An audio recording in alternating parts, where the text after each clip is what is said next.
नसीराबाद में water supply जे पानी जी हथरादू फराहमी बंद थियण खिलाफ समाजी तंजीम तरफां 3 ॾींहं बि एहतजाजी मुज़ाहिरो कयो वियो।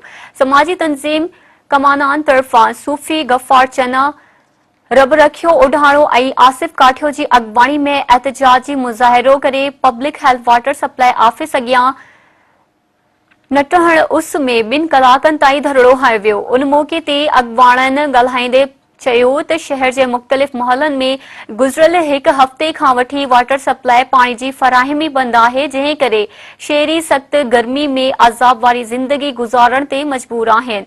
पर पब्लिक हेल्थ अमलो अघोर निंड में सुतल आहे। हुननि चयो त लखे रुपया बजट हुअण जे बावजूद वाटर सप्लाई जो पाणी मुसलसल बंद आहे, पर उन जो को बि नुमाइंदो नोटिस वठण लाइ तैयार न आहे।